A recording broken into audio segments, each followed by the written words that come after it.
Good morning, this is Steve O here from Signal Centre, and today is Tuesday the 6th of July, and this morning we're looking at the cryptocurrencies, and we're going to start with Bitcoin, US dollar, and go on to Ethereum, Ripple and Cardano.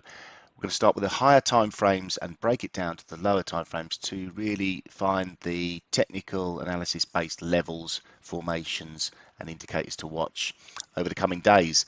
So we'll start with the head and shoulders formation, which I've highlighted for a good while now in Bitcoin, and the neckline on this is 28,788. A break of there and a close below there would confirm this formation, so it's not a confirmed formation until we get this break below. The measured move target is looking pretty low as well, but that's the main formation overriding the shorter term price action. We can look at the daily chart, and we're in an impulsive move lower, which is a 5-wave move. We're in the middle of the 4th wave correction, which has been extended and seems to be sideways moving at the moment.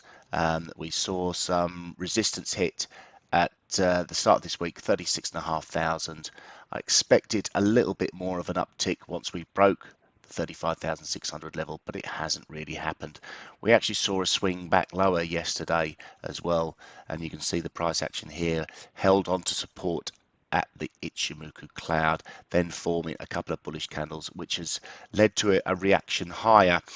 At the moment, 36,000 forms the real level of resistance. There's interim resistance at 35, which we've yet to test, and below really price action needs to get below 32,680 before we start to threaten the more interim support at these levels. We can see the reaction of prices when we do get down to this 30,000 to 31,000 level. On Ethereum, let's take a look at the weekly chart as well. A bit of similar price action. We do have a potential for a double bottom formation with these two swing lows here. The neckline on that is 2,915, but we're languishing at the moment. We did post on the weekly chart, this is a bullish hammer, and that was followed by a bullish engulfing candle, so it's looking quite positive for Ethereum now. On the shorter term time frame, let's dive into the 4-hour chart. Let's take away these lines so it's less distracting. We did form a double bottom. The double bottom measured move formation target was 2,392, which we hit pretty much to the pip. We got a nice reaction lower out of that, and now we're looking to extend higher and retest this resistance level. So 2392, the resistance. Support below comes in at 2,160, but the interim support, the more serious support, is just above the 2000 level for Ethereum.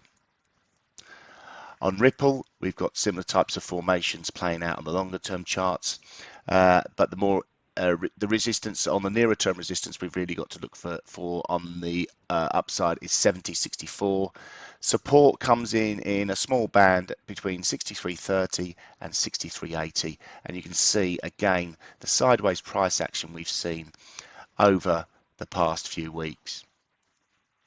Cardano has broken higher above the resistance, so this is performing slightly better, and we're now sitting nicely above this previous resistance, which has now turned into support.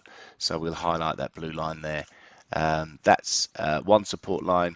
We'll also get support coming in at these swing lows here. Resistance is the swing high of the 4-hour candle, 145.70, but really need to break above 149.60. We call it 150 to see prices extend higher further. Thank you very much for joining me. I hope that's helped you with the levels in the cryptocurrencies. Look forward to seeing you next week.